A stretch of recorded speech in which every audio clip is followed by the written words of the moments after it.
Okay.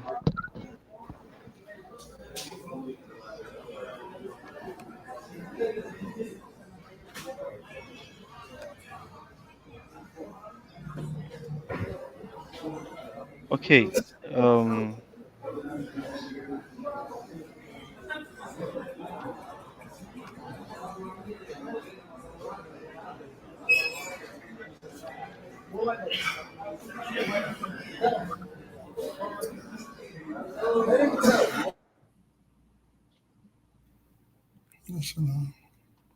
Okay. So, welcome to another edition of HISF webinar.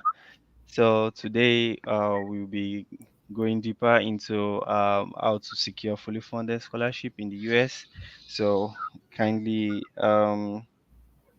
stay stay on the line with us. And so today we have our honorable scholar Muritala Ogunsiji. I hope I got that fine. Sorry. That's Um. correct. Okay. Good. Yeah, I'm trying to bring something up here now.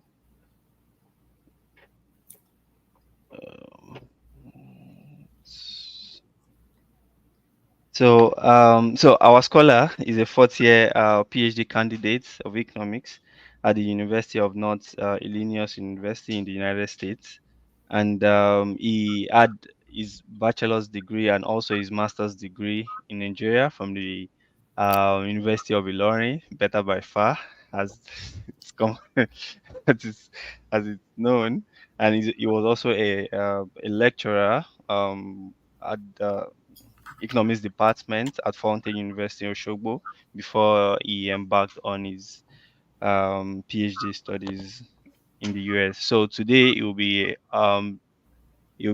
dissecting the topic which we have before him, which is securing fully funded scholarship in the US.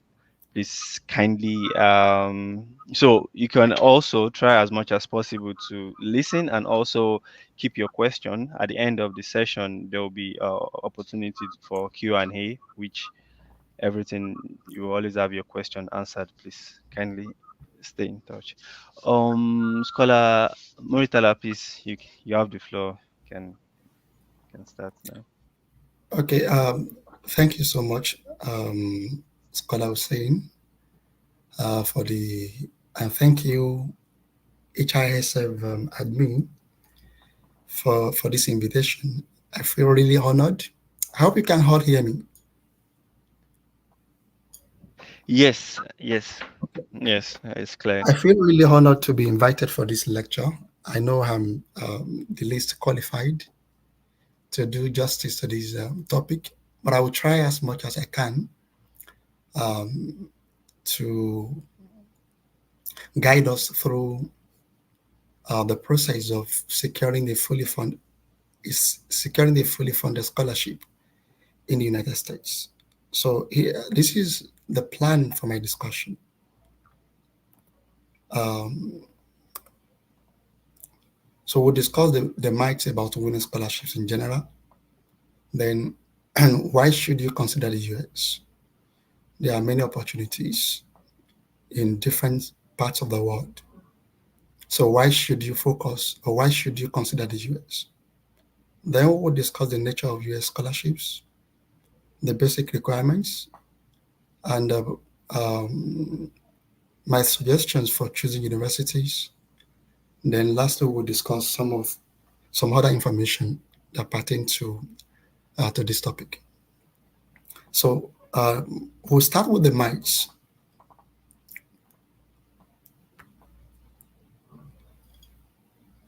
So it's common for people to say, okay, um, you are encouraging me to go for a scholarship, to apply for scholarships, but I didn't graduate with a first class. I graduated with a 2-2, for example. So scholarship is not meant for me. So that's a common myth. That's a myth. So it's not true. Okay.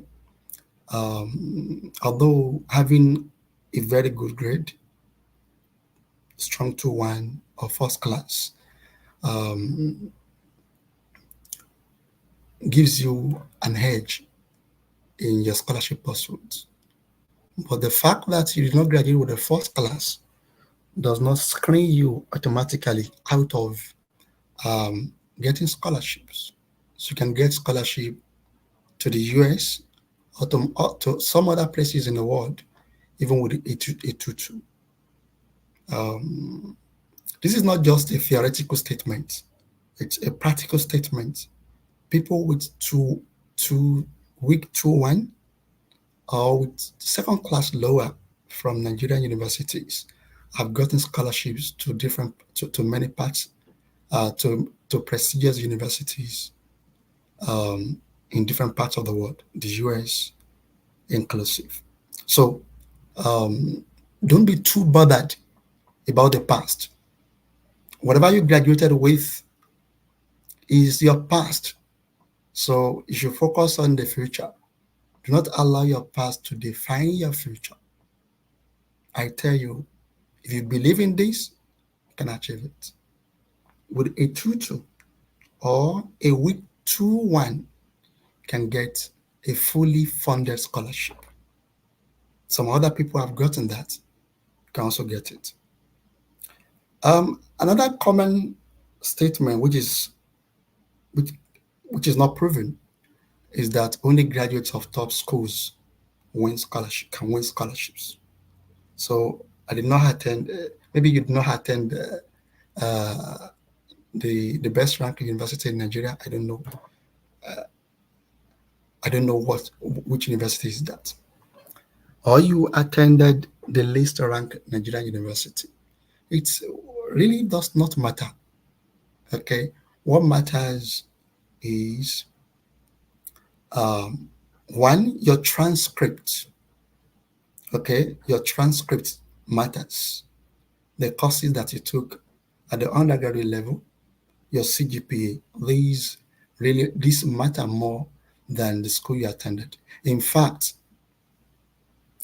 some of the graduate coordinators, the program coordinators in the US, don't even know the difference between the University of Ibadan, for example, and Federal University of maybe Oyekiti. They don't know that. Okay, so they care more about what you've brought to the table. They care more about the courses, the set of courses that you took. Okay, for example, now if you're applying for economics, they are interested in whether or not you took calculus. They're interested in whether or not you have experience in um, real analysis, in statistics, and all of that. So if your transcript shows that you are a strong candidate, irrespective of the university that you attended, you will get that scholarship. So it does not matter. Even if you attended a private university, I tell you for a fact that that does not affect your chances at all. Very recently, I read about um, a recent graduate of one of the private universities in Nigeria who secured um, a master's scholarship to Harvard University. Harvard University. Harvard. Okay. Funded, fully funded. So it does not matter where the school that you attended does not really matter. Okay. So that's also I mean, you cannot rewrite that. You have attended whichever university you attended, you cannot rewrite that. So focus on the future. Focus on what matters. We'll discuss what matters in subsequent slides. So now, why the United States? Why the United States? Um, the U.S. is reputed for the quality of its educational system. The U.S. is reputed for the quality of its educational system. If you tell somebody, "Oh, I graduated I attended a university in the US," it does not even care about the rank of that university. Perhaps you attended a regionally ranked university, okay, a university that is ranked at the bottom of the table. Okay? People don't care. All they care about is, oh, this person is coming with a degree from a university in the United States. So many universities, the US as a country is reputed for high quality education, and many of the universities in the US also offer, top notch education. So if you are lucky to find yourself here, you can be assured, you have the assurance of getting high quality education. Based on Times Higher Education, we all know that Times Higher Education ranking, the latest ranking, the 2024 ranking. I know the 2025, I mean, so the last time I checked, the 2025 ranking is not out yet. So the latest ranking is the 2024 ranking. And according to that table, according to that, you know, um, ranking, 169 universities in the United States are among the top 1,000 universities in the world. So it means the US accounts for about 20% of the universities that are ranked by Times Higher Education. So, according to the report from Times Higher Education, every state in the United States is represented on this table. So, irrespective of the state that your state of preference, can be sure that um, you'll be getting a good value for your time. I mean, and for your effort to leave Nigeria. So, if you attend a good university in a good country, for example, you go for um, a very good program. So, what is the essence of all of this? What is the essence of having top-notch education?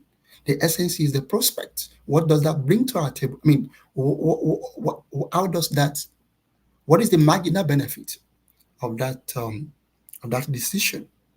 So the benefit, okay, eventually is that you have better prospects.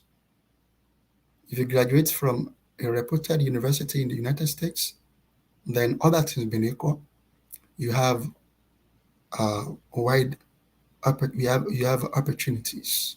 You'll be uh, you are prepared for global opportunities. You are prepared for better prospects, whether in the US or in any part of the world. So, and that's what we care about. So, why are we leaving Nigeria? Why are we making that decision? The decision to depart, to leave our loved ones. I left my wife, I left my children just to come here. We are not making that decision for nothing. We are making that decision for uh, better opportunities in the future. And the US offers it that. Okay.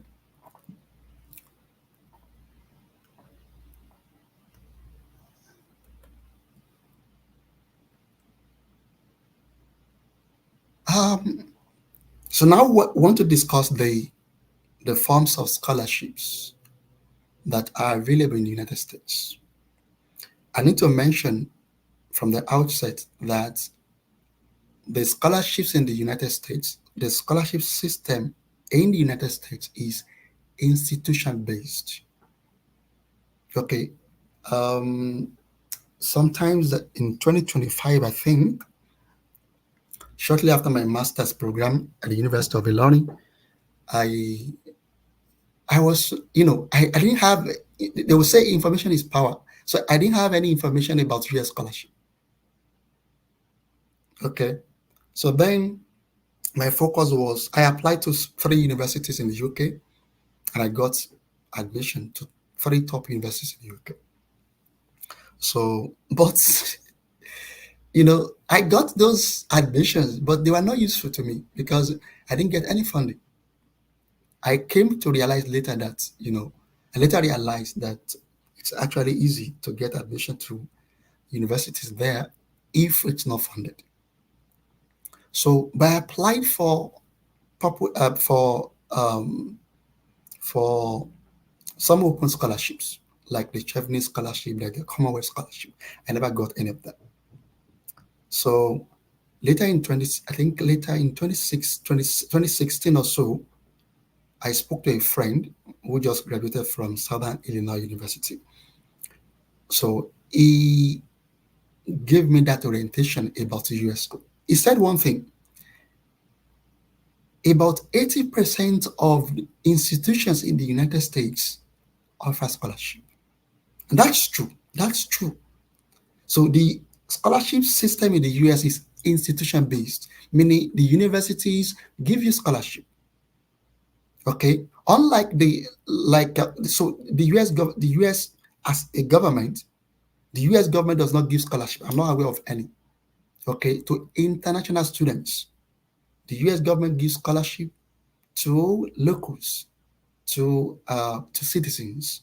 Okay, but for international students, you want to get a scholarship in the United States, you get that scholarship through your institution.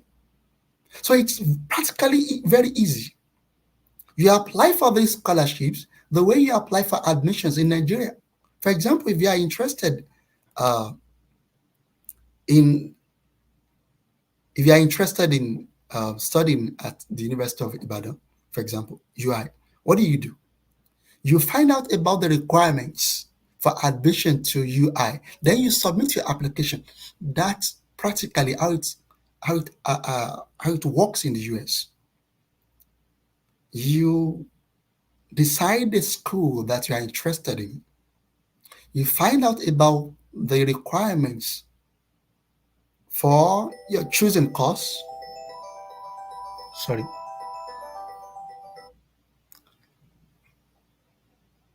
For your choosing course, then you submit your application.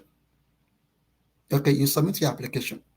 So you get I so the point is the universities give you scholarship, not the government. The universities give you scholarship. And the forms of the scholarships are broadly in three categories. Number one, we have TA, teaching assistantship. So you can be offered a teaching assistantship. So you serve as a teaching assistant to a professor. Okay. Okay. So in that case, it's a kind of exchange. You are not just a student, you are also a worker. You are a student. If you get a teaching assistantship, you are working with the university. It's and then the university will pay you for your hours of work. You could get a TA, a 20-hour TA, for example. You could get a 10-hour TA, for example. Okay, if you get a 20-hour TA, you may be assigned to a professor, and you may teach. You may be assigned to teach. You assist a professor. Okay, in maybe you may hold what they call recitation hours, just like a tutorial. You are not fully in charge of the course. The professor is fully in charge of the course. The professor designs the material, but maybe 2 hours per week. Okay, you may hold recitation hours where students who are taking that course will come to you for tutorial. So you explain to them whatever is not clear to them. It's just like tutorial. Okay. You may also be so you also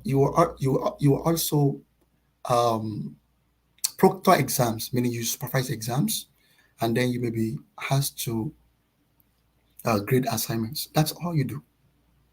The second form of funding opportunity in the US is research assistantship.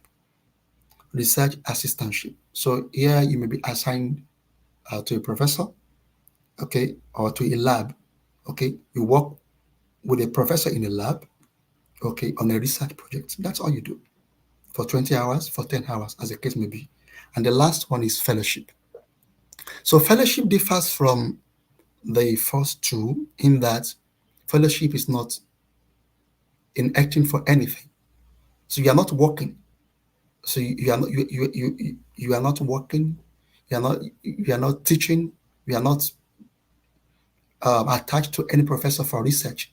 You are a student and you are a student. That's all. You are a student, but the university funds your program. Okay, so these are the three forms of scholarship, the popular forms of scholarship that I'm aware of. Then, so what do you need? What do you need to submit an application for admission and for scholarship? Number one, you need your transcript.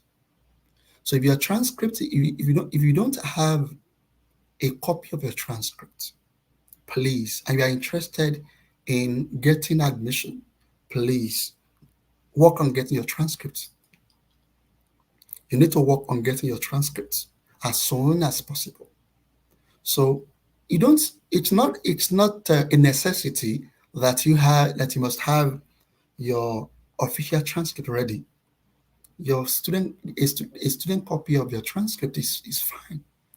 Okay, so many schools will accept an unofficial copy of your transcript during the application. But once you are admitted, before resumption of classes, you'll be required to present the official copy of your transcript. So don't worry. I don't have an official copy of my transcript, and it takes ages. It takes, months or years to get my transcript processed. Don't worry. That copy, that student copy that you have is perfectly fine, okay, for admission.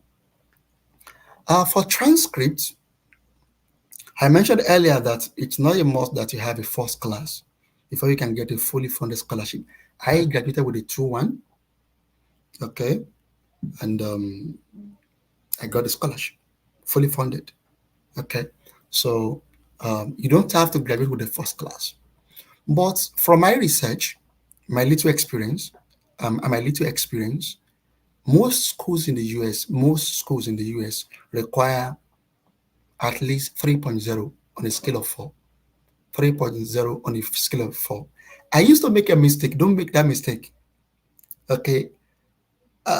Whenever while applying, okay, which says the requirement is 3.5, for example, now. So I will convert my CGP on a scale of 5 to 4.0 by, simple fraction, right? But that's not the way it works. So there are agencies that offer CGPA conversion service. You can use WES for you can use WES free service just to have an idea of what your CGPA is on a scale of 4. So at the end of this slide, I have the link to WES website. Okay, so you can consult that. Just type in your courses and your grades, and you get an equivalent of your CGPA on a scale of 4.0. So if your CGPA is up to 3.0, you are ready. If you convert your CGPA and it's less than 3.0, that's not the end of the world. Okay, I'm aware of schools that accept as low as CGPA of 2.75 on a scale of 4. 2.75 on a scale of 4. And those schools are not bad. Okay, many of those schools are not bad. Okay, so, but if your CGPA is less than 2.75 on a scale of 4, it may be hard. Okay, it may be hard. The second requirement, which is a necessary requirement, is the statement of purpose. At the end of, if we have time, I would show you 2 samples of SOP, and then to see how your SOP should look like. They are not perfect SOPs, but they are just guides, okay, for you. So statement of purpose. The statement of purpose, you need a statement of purpose. Number 3, you need referee letters, 2 to 3 referee letters. So if you don't have good relationship with your lecturers, please find a way of forming a good relationship with them, you will really need them. I know of brothers who have, who have asked me in the past, can I just fake something? Don't fake anything. Don't fake it. Don't. I mean, be genuine. Be use. You should be real. You should be real. Okay. Uh, you should be real. So talk to your professors. You will need them, and talk to them well ahead of your application of the application period. Talk to them 6 months ahead, a year ahead, 4 months ahead, 3 months ahead. Don't wait until the last minute before you get your referee letters, before you talk to your referees. You also need an academic CV. Okay, we all know what a CV is. Then um, you may need standardized test results like the GRE and TOEFL, like the GRE and TOEFL. Um, Many schools in the US now waive the TOEFL. TOEFL is just a test of English. So if you have either TOEFL, if you have IX in place of TOEFL, that's also permissible. That's also acceptable. So TOEFL or IX um, is required to demonstrate your proficiency in English language. Many schools, in fact, I can say it categorically that most schools in the US now waive TOEFL for Nigeria because they know uh, English is our official language, and that's the language of instruction in at Nigerian universities. So if you don't have TOEFL and you cannot afford to pay for the exam now, you don't have the resources to write both TOEFL and GRE. I mean, forget TOEFL. Focus on the universities that that waive TOEFL for Nigerians. There are hundreds of universities that waive TOEFL for Nigerians. Then we have the GRE. The GRE, some schools waive the GRE, but most schools require the GRE for most courses. Okay, depending on your course. If you are applying for um, a course that is heavy in calculation, okay, a quantitative that's heavy in calculation, courses like engineering, okay, engineering courses, or courses like economics, then you will need the GRE. You most probably need the GRE. But if your course is in if you have a, if your course for humanity courses in humanity, okay, like communication and all of that, you may not need the GRE. So the best way to find out is to check from your institution from the website of your preferred institution, from the website of your preferred institution, whether the GRE is required or not. Then for some programs, very few programs, for very few programs, the writing sample is required. I have seen people applying for education courses, okay, and they are required to submit a writing sample. So you need a writing sample. Your undergraduate thesis can serve as your writing sample. Any academic document, academic piece that you have written, whether published or not published, okay, provided you are the main author, okay, the sole author or the main author of that article, that can also serve as your writing sample. We hear about this a lot, code mail, writing code mail to professors. Is that a requirement? No, code mail is not a requirement. But it's good if you send mails to professors in your department to ask to tell them you are interested in working with them. Okay, the least benefit you get from that is you can include them on your SOP. I would love to work with so and so professor.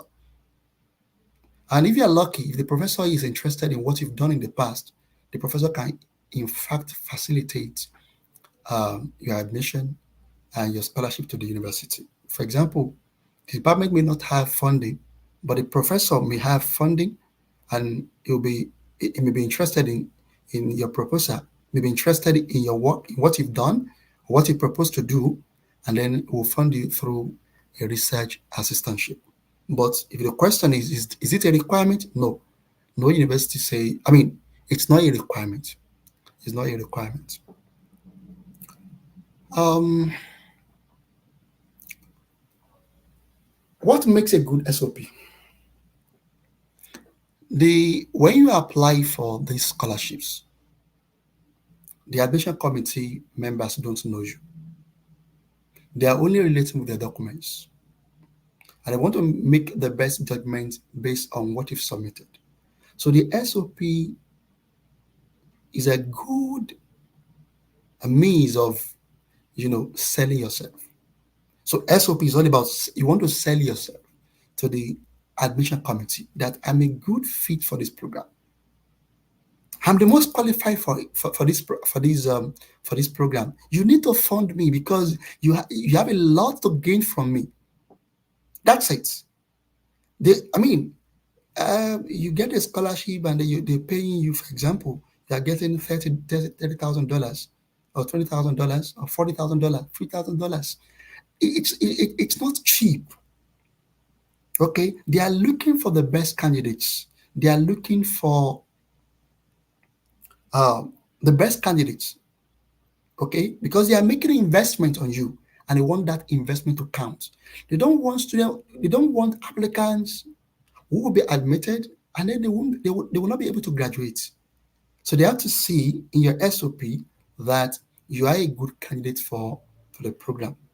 And I tell you this, you can market yourself very well, can sell yourself very well. Many universities are there waiting for you.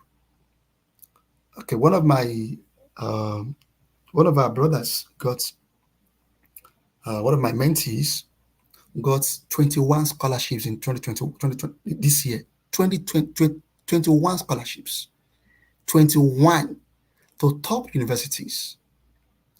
Okay, at some point, some universities practically begging him, just like you beg, just like I'm not. I mean, I'm not a football. Um, I don't. I mean, I'm not a football fan. Uh, I'm not a fan of. I'm not a football. I'm not. I don't find the football fancy. Okay, but just like clubs, will be after a footballer, a good footballer, okay, prolific striker, for example. Oh, we want to hire you. Okay, there are universities out there who are waiting for you. They want to invest. They have that money to invest on you. So it's your job to convince them that you are really worth that investment. So you do all of this in your statement of purpose SOP. How do you know whether or not your SOP is good enough? Okay, your SOP can fly if it answers the following questions clearly. Number one, what do you plan to study and why? And what do you plan to study and why? Okay, I want to. I mean, this is about your interest. Okay, you want to study economics, but your interest is in applied econometrics, for example. Your interest is in energy economics. Okay, so your first paragraph should explain what you are interested in and why you are interested in that.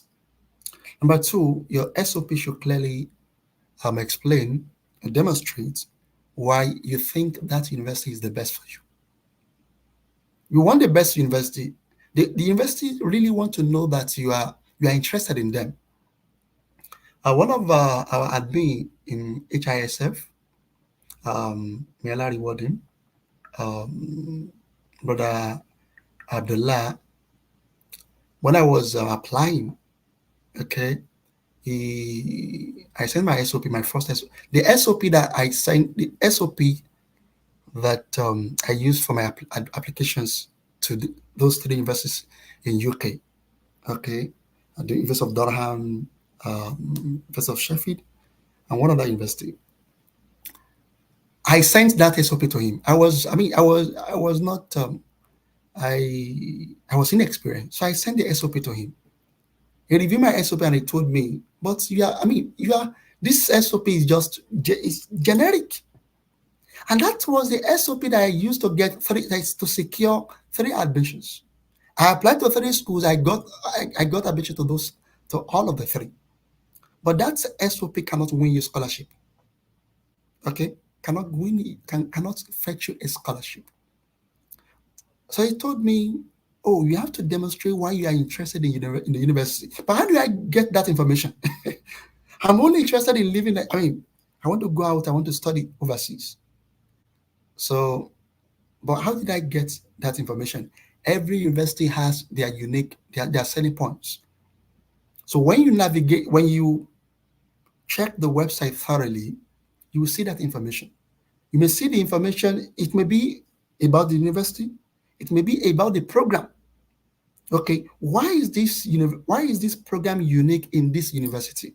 Why should I choose Urbana Champaign, okay, instead of, for example, University of Chicago to study economics? Why should I choose NIU instead of, Harvard? You have to find out um, um, what's unique, okay, the strength of the university of your interest, the university that you're interested in, or the uniqueness of the program you're interested in the university of interest. Number 3, anybody can say anything. You can say, I'm interested in ABC, and I've chosen University CDE because University CDE offers this and this and this and that. Okay, that's all about you. That's all about the university. What about you? You have told us why. You have told the admission committee that you are interested in them because of this and this. They are also interested in establishing that you are a good fit for their program. So you have to. This is not the time to say, oh, this is not the time to mention your deficiencies. Okay, this is the time to mention your strength and how the strengths align perfectly with the program. Okay, through your so you demonstrate that through your academic journey, your academic journey and your experience. Okay, the courses you have taken, maybe the courses at university or online courses you have taken to prepare you for this for the program, your research work, your research experience, you demonstrate all of this. And lastly, you conclude your SOP by uh, mentioning how you think, by demonstrating how the program will assist you in realizing your long-term goals. I believe these are the essential ingredients, the essential elements of a good SOP. So if time permits, um, I will show you 2 samples. Sample 2 of SOP. Now, how should you choose universities? There are more than 4,000 universities and colleges in the US. More than 4,000. I don't think there is any other country in the world that has as many universities as the US. So how do you choose universities? Everybody wants to go to, everybody would love to go to Harvard. Everybody would love to go to MIT. Everybody would love to go to be admitted to Stanford University, right? But the thing is, what's my chance of getting to Harvard? Okay, of getting to University of Chicago to study economics. So you have to be realistic. We have to be realistic, and we don't have that. The resources is not there for us for those of us from developing nations, we really don't have that resources. So whatever resources you are devoting to scholarship pursuits, that's the resources should be optimized. And how do you optimize it? You need to hit your target. How do you hit your target? Oh, 2024 is my year. Okay, I must I by the mercy of the Almighty, I must realize my dream of getting a fully funded scholarship in the US this year. So you have to be realistic. Okay, you have to be true to yourself. If so, this is my suggestion. If you have the resources to apply to about 4 schools, on average, I forgot to mention this.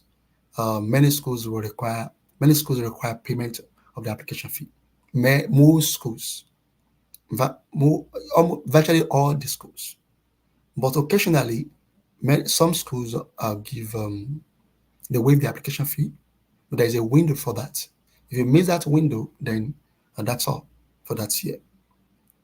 So on average, schools require application fee of about between $50 and $70 per course. If you're applying to 5 programs in a school, then you are submitting 5 applications and you are paying the application fee 5 times. So between 50 and 70, that's the average. But if you are targeting the Ivy Leagues, the very top universities, be prepared to pay between $100 and $130. Between $100 and maybe $130. But on average, most schools require application fee between $50 and $70. So if, for example, you have, let's say, if you're applying to 4 schools, then my advice is you choose one university that is ranked globally, okay, among the top 200. So at the end of the presentation, I have the link to Times Higher Education ranking, the 2024 ranking. I also have the link to the ranking of universities in the US by the US News. Okay, you can consult those links. Okay, you can explore those links. So you choose a university that is ranked among the top 200 globally. So that's the highly you are, if you are, that means you have been you have been highly optimistic. You have been highly optimistic. Though this is my dream. My dream is to be to join Harvard. My dream is to join MIT. You can join Harvard. I just mentioned that somebody graduated from a private university in Nigeria and she got admission to Harvard University this year, 2024. Okay, she's a Nigerian, so if she can do it, you can do it. Okay, if you have the requirements. So the second stage, I mean, yes, just choice number 2 should be a university that is ranked between 201 and 500. I read an article, Forbes magazine. I read an article there before I got to the US, and what the article claims is what the article ranks US universities, and it mentions at the end that the ranking won't really matter for schools that are the ranking matters for the very top schools, maybe ranking between 100 to 200 globally. But when you come down the table, maybe there isn't much significance, okay, between this university in terms of ranking.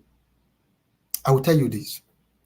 When I was applying to schools, my goal number 1 was any school that I will apply to must be ranked among the top 1,000. Unfortunately, I don't know what happened. At that point, I doubt if NIU was ranked if NIU featured in Times Higher Education ranking. I got to NIU in 2021, And I think in 2022 ranking, NIU was ranked among the top 1,000. Okay. There was a university that was ranked among the top 600. That was one of the schools I initially wanted to pick. But in that 2022, when NIU was ranked, when NIU featured in the ranking, that school was no longer there. So how do you explain that a university loses 400 points within a year? It's so the point is, while universities that are ranked among the top 200, that ranking may really may matter. For those that are ranked below, below 200, maybe from 500, for example. Okay, you can't say a university that is ranked 500 on the link, on the list, is 100 units better than a university that is ranked 600. No, it doesn't work that way. Okay, so the basic, we will not be able to compare them. It's not a one-on-one, comparison. So it's not an ordinal ranking. Okay, it's a ordinal or cardinal. So it's not a cardinal ranking, I think. Okay, a university that is ranked as 200, as the top, as 200. Okay, the top that occupies the 200, that is ranked as the top, as the best, that is ranked among the top 200, is not 100 units better. It's not 100 times better than a university that is ranked among the top 300. That's the point. So your second choice should be a university that is ranked among the top 500, for example, between 201 and 500. So in that case, you have been optimistic, but not very highly optimistic. Then be realistic. Choose another university that is ranked between 501 and 1,000. Believe me, these universities are also very, very good. Very, very good. Many of them are highly research, very high research universities. Okay, some of them, many of them. Okay, and most of them are um, high research universities. So you get funding, okay, and then you get top-notch education. Then the last one, it's better to get here than not to get, and to get here at all. If you get here, you can go to another university after a semester. If you get to a university that is ranked that is not ranked among the top 1,000, you are here, you do first semester, and you are not convinced, you are not impressed by the training you are getting. You are already in the US. It's easier for you. You have 1 year, 1 or 2 semesters. You have 1 or 2 semesters experience as a teaching assistant. You can use that to market yourself. You have taken 1 or 2 semester courses. Okay, you try to score A, try to come top of your class. Then you apply to better universities while you are already in the US. So that you don't waste your time, you don't waste your resources. You can also apply to a school, another school, a good school, but which may not necessarily feature in Times Higher Education ranking. After all, most schools in the US, in Nigeria, don't feature there. And then if you want to if you are applying for a PD in Nigeria, you wait. You spend many years, you spend resources, okay, and you be subservient to your professors. Just to get that degree. I get a better degree in the US, even if the university is ranked as the university as a as is occupied the same rank as a university in Nigeria. The fact that the university is in the US, people won't ask you which university did you attend. You just say, "Oh, I attended a university in the US." That's one thing. So get here first, then every other thing can follow. We are running out of time. Other information, application Sorry, period. sorry, Skoda Muritala. Just to quickly chip in, we have just about 10 minutes for the main part of this session. Yeah, Okay. yeah, before the Q&A. Thanks very much. Okay. Um, are we entertaining questions Yes, definitely. We already have some questions within 10 minutes, outlined right? already. Is that part of the 10 minutes? No, no, no, no, no. Okay. Now, Yo, the so, 10 minutes is to run. okay. Then other Thank you. information. We have the application period. So there are 3 semesters in the I mean, for most, I'm aware that for schools that I'm aware of, we have commonly we have 3 semesters. We have the fall, which begins mostly in August and ends in May, between August and May. So you begin your study in August if you are targeting the fourth semester. Then we have the spring semester, which begins mostly in January, and then we have the summer. So since your interest is in getting a scholarship, you should you should um, you should apply either in the fall or in the spring. Okay, most school offer scholarships in the fall, so your main target should be the fall, but you can also get scholarship in the spring. Okay, so if you're applying for fall admission, you must have submitted your application. So most schools will set their deadlines for December between December and January, for a time between December and January. So meaning all your application documents must be ready by November by October.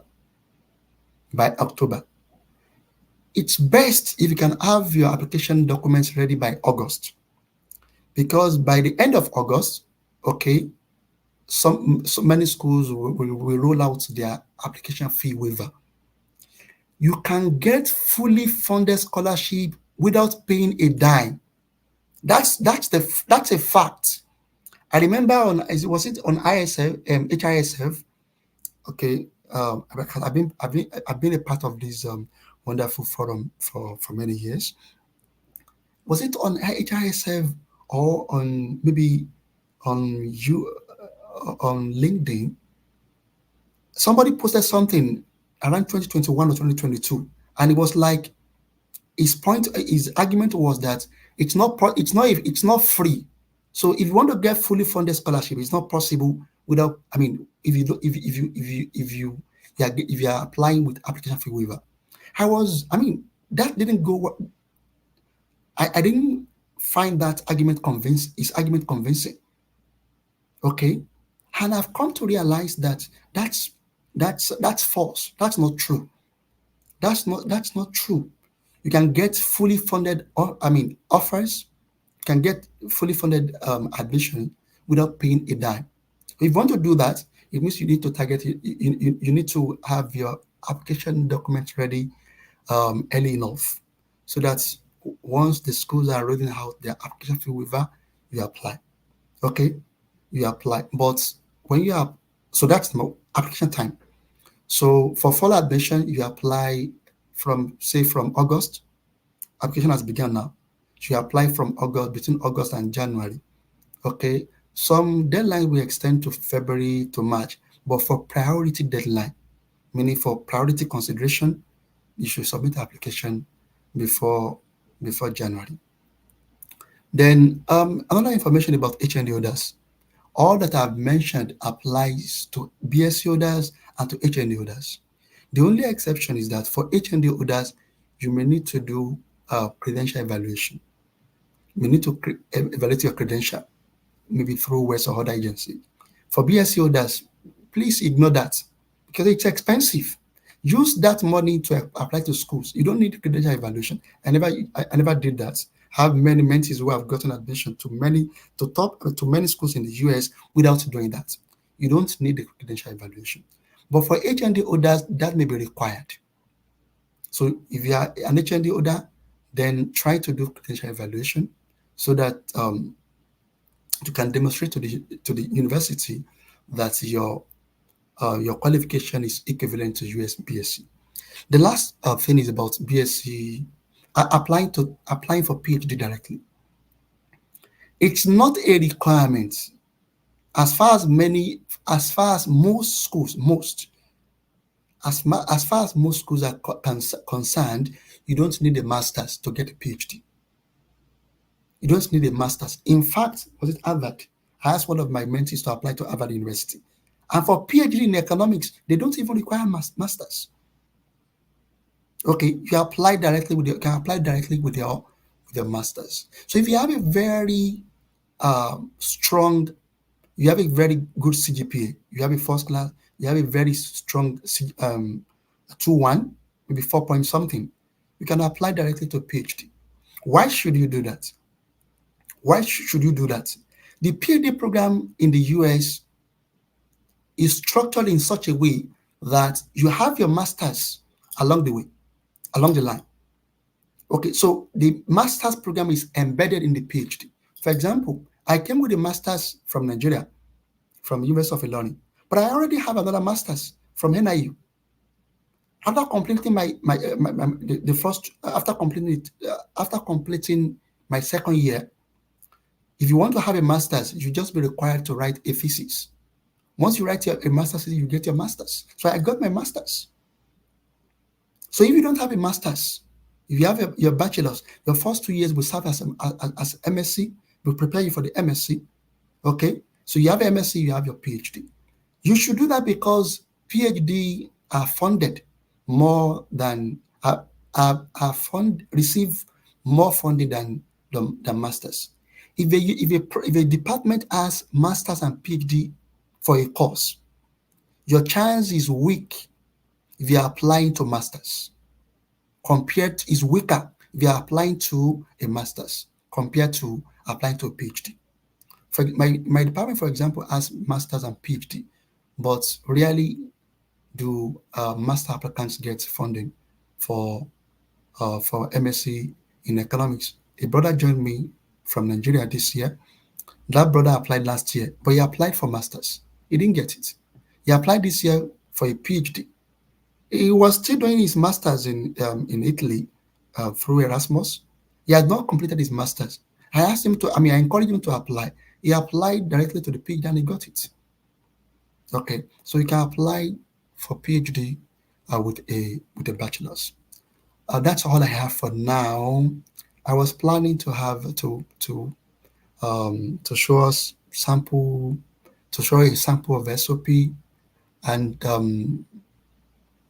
to demonstrate how do you determine what courses are available in University ABC. But I don't think the time will permit me to do that. If I still have, let me know if I have time to do that. Otherwise, I will stop. I think I've discussed what I plan, the main things that I plan to discuss. Thank you. I guess For that would be a bit. Thanks very much. I guess that would be a bit difficult because you just have about 3 minutes the, left for that. So, okay. um, but I think we could do something. If you don't mind, you can always share it at the end of the session. We upload it and also share it and add it to the description under the video. I mean, the recorded version of the session, and also have it on the drive so anyone can always access them. Okay. Okay. Yeah, so I think we could quickly go into the questions and answer. And so the first question here is from Amina Adibode. So thanks for the session. And so our question is: I studied economics and I'm interested in doing Islamic finance in my postgraduate. What are my chances, considering the fact that I didn't have a background in finance?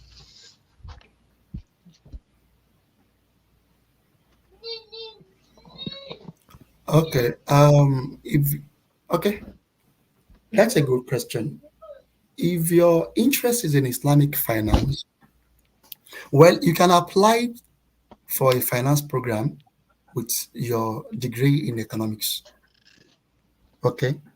One thing that one vital information to note is that you don't have to apply to the same program that you did at undergrad.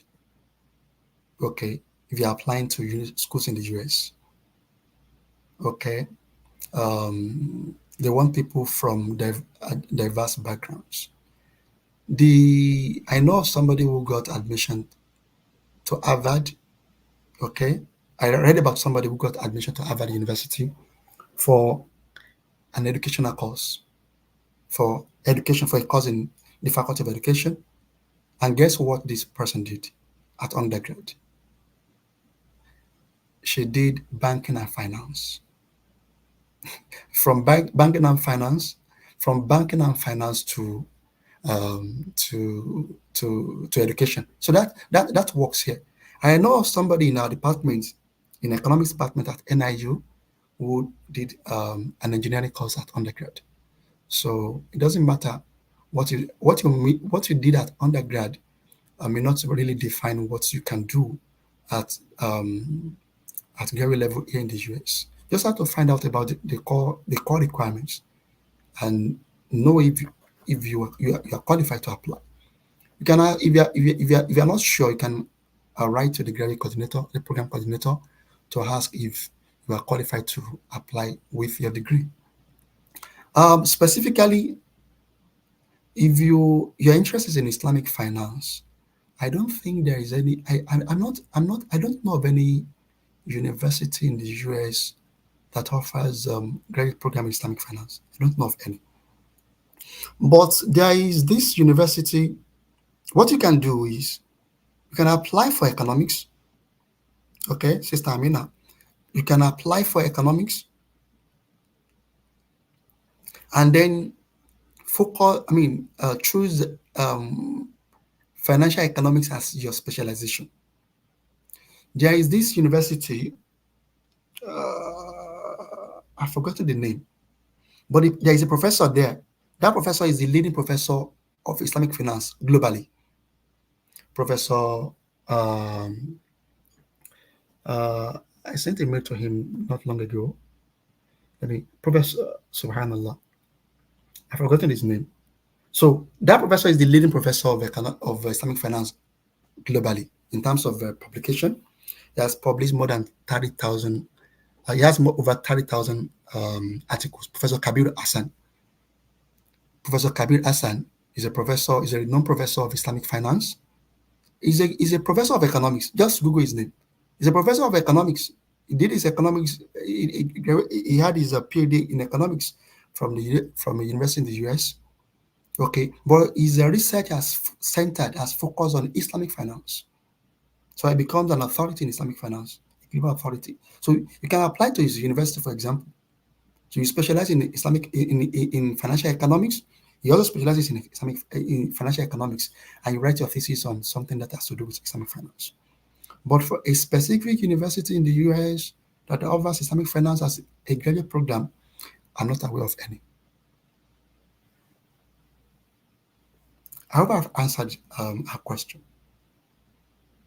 Yes, thanks very much for that. I You're welcome. believe she must have gotten the response. And also to the next one, and so we can also try to keep them really short as much as possible so that we can finish Okay. on time.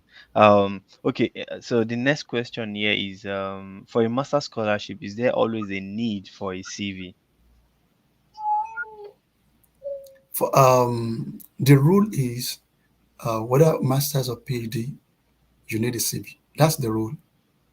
So if a school does not require a CV, that's an exception. I know Western Illinois University, for example, does not require that. But I don't encourage you to apply to that. I encourage you to apply to better schools. Okay. So the CV is required.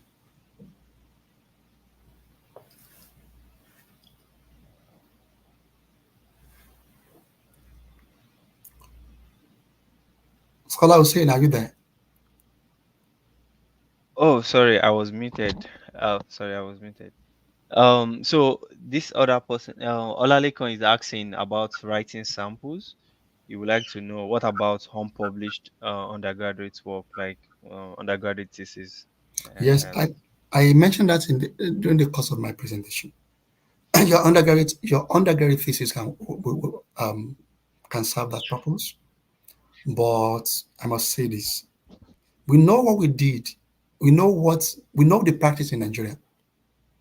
Okay, when you write your thesis, when we write our thesis, um, we lose originality. Our writings are not original. Our thesis, our submissions are not original. So if you know your work is not original, please don't submit that. Okay, because it can break you.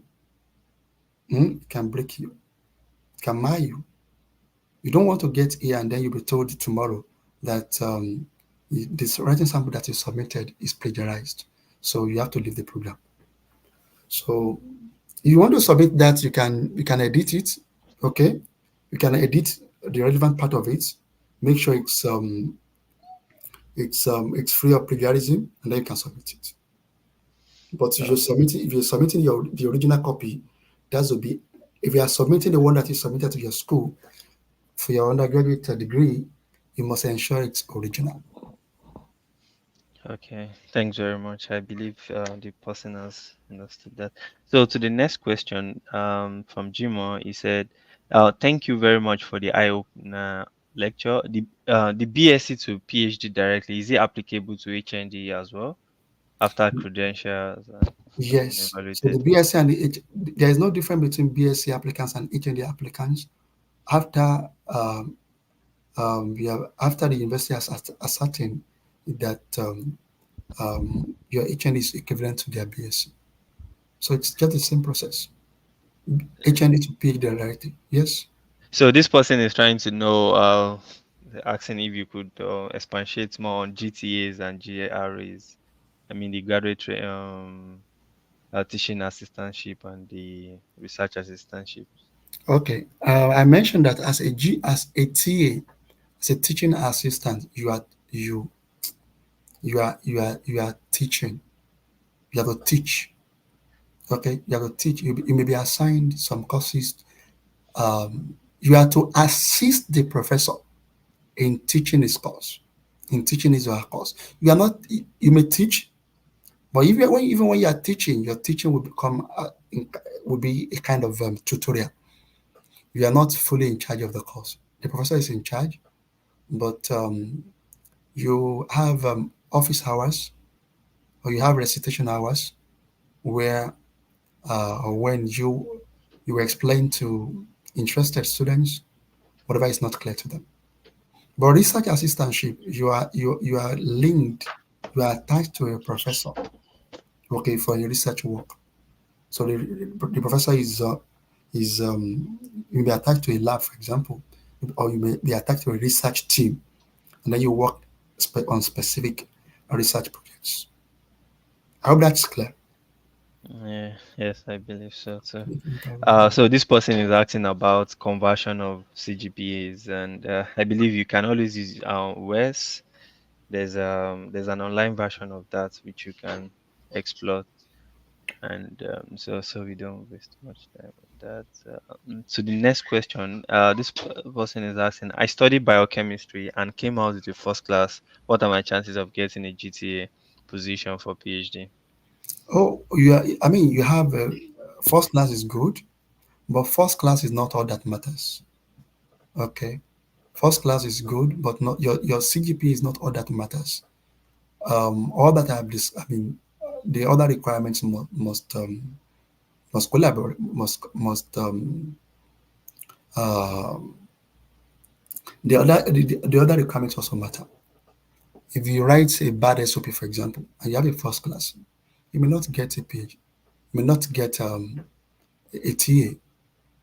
Okay, it's you can have a you can I just so your chance is you have a very bright chance, but don't rely on your first class. Work on all other aspects of the application. Okay, work on all other aspects of your application. Whether through one or first class, you can get fully funded PhD. I know somebody who got a fully funded PhD offer in my department from Nigeria this year, and he graduated with a 2.1, 4.2 or so. Okay, and he did not. He does not have a master's. In fact, he was offered fully funded. He was offered a GA before somebody who graduated with the first class. They both attended the same university in Nigeria. One graduated with a 2-1, the other graduated with a first class. But the 2-1 was offered a GA. In fact, he rejected the offer because he got another offer in another university. That was when this guy with the first class was admitted because he was waitlisted earlier. I hope that's clear. So don't bank on your first class. You have a good chance once you have, a good CGPA, but please work on other aspects of your CGPA. Your CV, ask people to vet your CV. Ask people to vet your SOP. Make sure your SOP is unique. Don't be generic and don't copy things on the web. Whatever samples you have on the web are just guides. Please be original. Originality engages. Yeah. Thanks for the response. So this person is also trying to ask regarding exams like TOEFL, GRE, and others. Is it a must for physics students to write those exams? I think you already Um, talked about this already yeah, during the yeah. session. Yeah, so come forward. And also, for someone that wants to study construction management, is GRE also important? I think these are, you could say one or two things about. I couldn't hear you, but I was saying. I said, could you just mention one or two things about this? This person is trying to know if to study construction management, Okay. if GRE is very important for to have. You need to find out whatever course you, irrespective of your course. The first thing to do is to find out the requirements for your course. Okay, yeah, we have links of universities at the end. So check how the links identify the requirements for your course. Some people may tell you, you must write GRE. Let me tell you this. One of my mentees got fully funded PhD. In fact, he got two offers. One GA, teaching assistantship, and later a fellowship to Urbana Champaign. Okay? He's appearing for, I hope he gets here very soon. He's going for his visa interview soon. He got GA and he got a fellowship. Okay? Later, he got a fellowship. His colleagues told him, old colleagues told him, "Oh, you must write a GRE." But this is somebody who applied for classical, I think, classical comparative literature. Okay, he applied for comparative literature, and people were telling him, "You must write the GRE." I told him when he consulted me, I told him, "You may not need a GRE. You need to find out." So he found out that Urbana Champion does not require a GRE for the course. He applied and he got it. So you need to find out the requirements. Select, for example, you can start with 5 schools. Find out if those schools require GRE for your course. If they don't, please don't bother yourself writing the GRE. The GRE is really, really demanding. Okay, it's really demanding. It's not very, very difficult, but it's demanding. And it's also costly. You will spend, over about $200 or so, or even more than $200. So spend that money wisely. Spend it on application fees. So you need to find out. I cannot say whether or not it's required for your course. You need to find out from the program website. Okay, thanks very much for that. So, about this next question from Faith, I just want to say that although I think we've done something close to this as a webinar in the past, but then we also take note of it and also have a further discussion about how people with low grade can also stand out in graduate school application. But we do have a lecture on it on the Google Drive which you can also access, and I think that will also be beneficial for you. Go.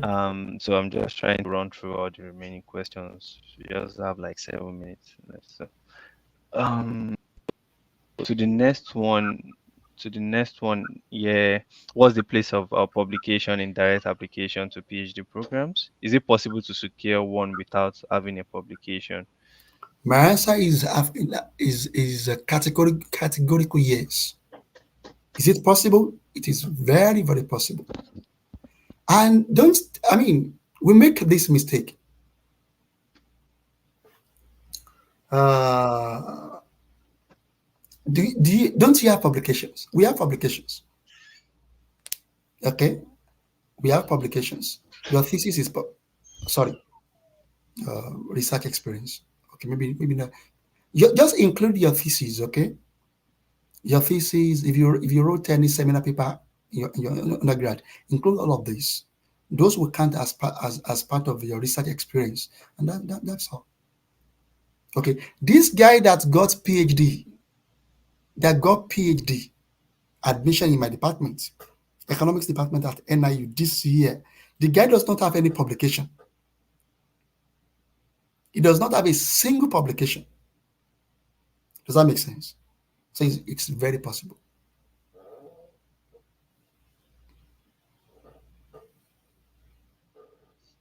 Oh, okay. To the next question, I think this person, if Nuruddin, if you can hear me and you're on the WhatsApp, the HISF WhatsApp group, you can just ask the question and tag Scholar Lugaf. He knows well about the South Africa process, and he can also guide you on the Sakai evaluation. So just tag him on the group. So to the next one, please. I have a school I did my research on for my master's program. That's West Virginia, Virginia University, and they are believed to have to waive HND West evaluation. I don't really get what this person is trying So to what is the inquire question? about. Yes, I think we can skip that. Let me. I think let me just well, maybe what it intends, what he intends is, what it means is, or it meant is, do you still need West evaluation in this case? No. Okay, some people have done the homework for some of us. Okay, I know I've seen lists on LinkedIn about universities that accept HND. So if you can apply to those schools, you don't even need West evaluation.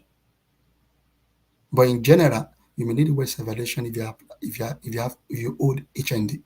But there are some schools that based on experience, they have admitted HND candidates in the past. So they know HND from Nigeria is equivalent to a B.Sc. So you can apply to those schools and you won't need West evaluation. Oh, okay. Yeah. It's also about the person that studied physics and electron, which is science. Is it possible for him to get scholarship in electrical energy?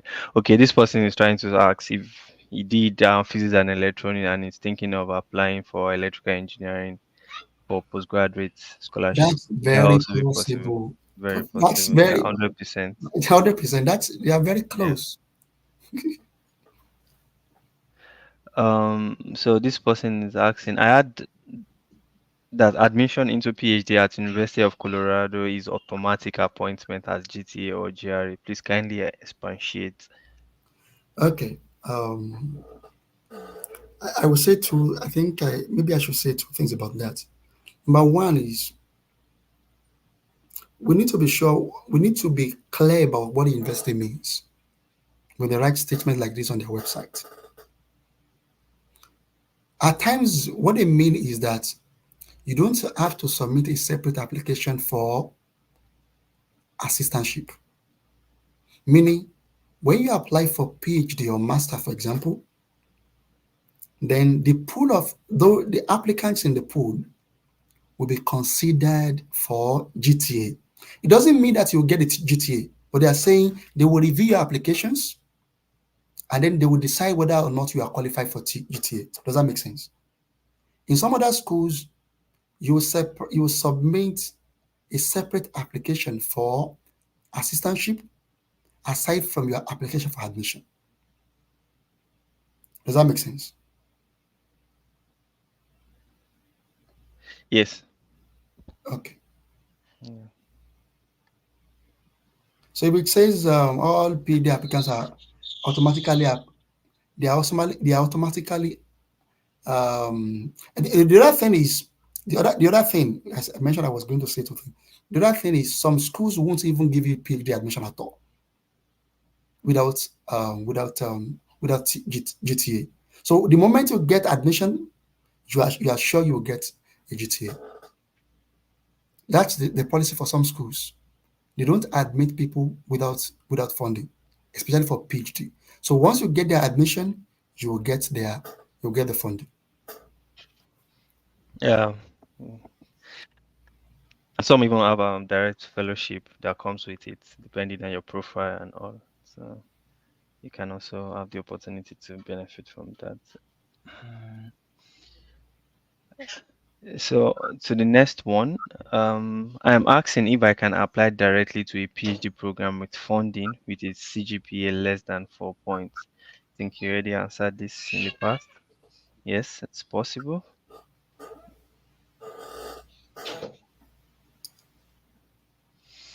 Yeah. So to the next one, can I submit my published thesis as a writing sample? Although the thesis supervisor made himself the corresponding author. Okay. Yes, you can. So you are the main author. So you can. You are the lead author. So you can. Okay, so to the next one, from Belo, is asking how visible it is to bring your spouse and settle in the US after the scholarship How feasible. admission. How Okay, visible is it? that's very feasible.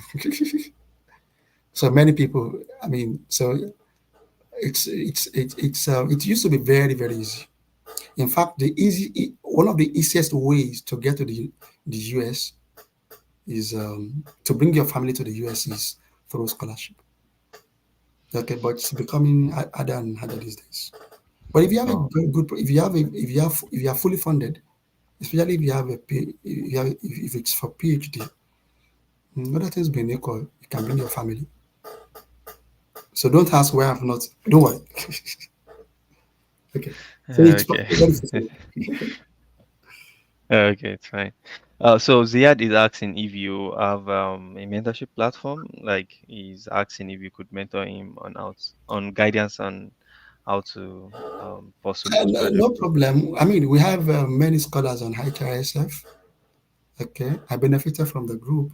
So if there are specific things you want to ask from me, no problem. You can. I'm on the group. Okay, Oh, people. okay, fine. Okay, so Ziad, if you can hear, you can always message on the group and just so you can just Mm. direct it directly to him. And can a final year student start applying for scholarship? Definitely, yes. I think I think we answered.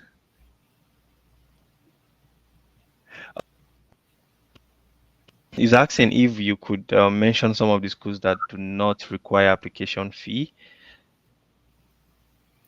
You see, Abdulwasi. on HISF, you see, for example, people have posted. It's not that schools don't require application fee, but some schools have a window. I mean, they have a period for application waiver, and it's the early period of the application. So I've seen it posted on HISF and other groups. So you will see that. Okay, I cannot mention a particular school. I don't have that list, but the school there are lists outside there. O- Okay, just for the person asking, it's not always defined about like okay, these are the schools every year.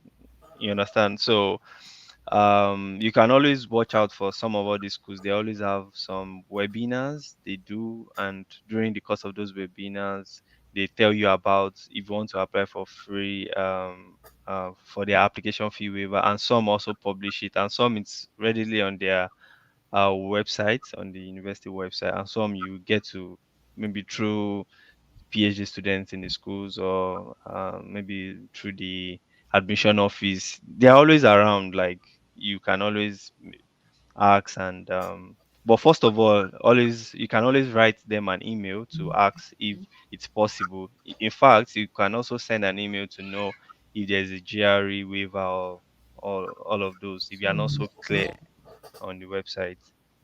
So Let me just. I just remembered. I yeah, okay, know University of Alabama is known for that. I think for exactly. University of Alabama is known for that. You can watch Exactly. out. I don't know if it's out yet, but I know. Um, Yes, and a but lot of their graduate but students like advertise. don't just apply to. Don't try to apply to. Try to pay some to pay application fees. Try to apply to maybe one or two, I mean a few schools paying application fee, because the issue is this: the easier it is to apply, the more difficult it is to get there, and that's intuitive, right? Because if the application fee is free, then almost everybody will apply, and the more the number of people that apply, the lower your chances. If only 10 people apply for your program, then you have 1 in 10. You have 10% chance of getting there. Okay. If 1,000 people apply, you have 1/1,000. You have your chances is drastically reduced. So don't just apply to schools that waive application fee. That's my candid advice. Okay, thanks very much for that. So I think we have one other question left. One of the schools I'm applying to doesn't have an expert in my field, which is African history, although they are looking to get one by next year. Should I go ahead to apply or should I look somewhere else? Because I mean, you can look elsewhere. You don't have to apply to a specific school. There are many schools. I mentioned there are more than one. There are more than 500 schools that have offer full scholarships.